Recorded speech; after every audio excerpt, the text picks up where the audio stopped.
அண்மையில் சென்னை கிண்டியில் செய்தியாளர்களை சந்தித்த சீமான் வரதட்சணை கொடுமையால் திருப்பூரில் தற்கொலை செய்து கொண்ட ரிதன்யாவுக்காக மகளிர் அமைப்புகள் போராடவில்லை என்றார். மாதர் சங்கத்தினரை அவதூறாகவும் சீமான் விமர்சித்தார். இந்த பேச்சு குறித்து சீமான் மீது நடவடிக்கை எடுக்குமாறு சென்னை காவல் ஆணையர் அலுவலகத்தில் அனைத்திந்திய ஜனநாயக மாதர் சங்கத்தினர் புகார் அளித்தனர்.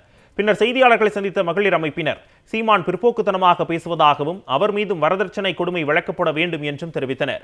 ரிதன்யாவின் குடும்பத்தினரை சந்தித்து ஆறுதல் தெரிவித்ததாக கூறிய அவர்கள் சீமானின் புகைப்படத்தை கிழித்து வீசினர். மேலும் சீமானை கண்டித்து தமிழ்நாடு முழுவதும் போராட்டம் நடத்துவோம் என்றனர்.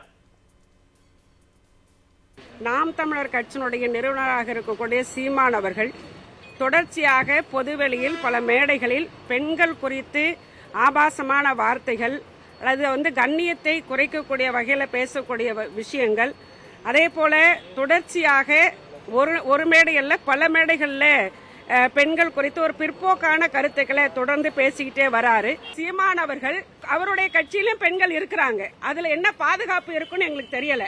ஒரு பெண்கள் குறித்து ஒரு பிற்போக்குத்தனமான ஒரு விஷயங்களை பேசுறதுங்கிறது தொடர்ச்சியாக அவருக்கு இருக்கு.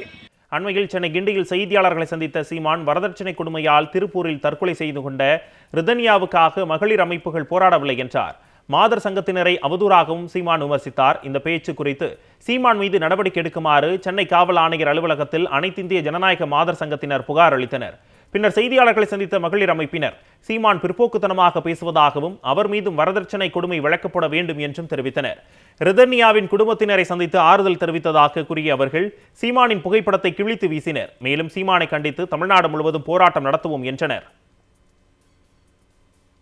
நாம் தமிழர் கட்சியினுடைய நிறுவனராக இருக்கக்கூடிய சீமான் அவர்கள் தொடர்ச்சியாக பொதுவெளியில் பல மேடைகளில் பெண்கள் குறித்து ஆபாசமான வார்த்தைகள் அல்லது கண்ணியத்தை குறைக்கக்கூடிய வகையில் பேசக்கூடிய விஷயங்கள், அதே போல தொடர்ச்சியாக ஒரு மேடையில் பல மேடைகளில் பெண்கள் குறித்து ஒரு பிற்போக்கான கருத்துக்களை தொடர்ந்து பேசிக்கிட்டே வராரு. சீமான் அவர்கள் அவருடைய கட்சியிலும் பெண்கள் இருக்கிறாங்க, அதுல என்ன பாதுகாப்பு இருக்குன்னு எங்களுக்கு தெரியல.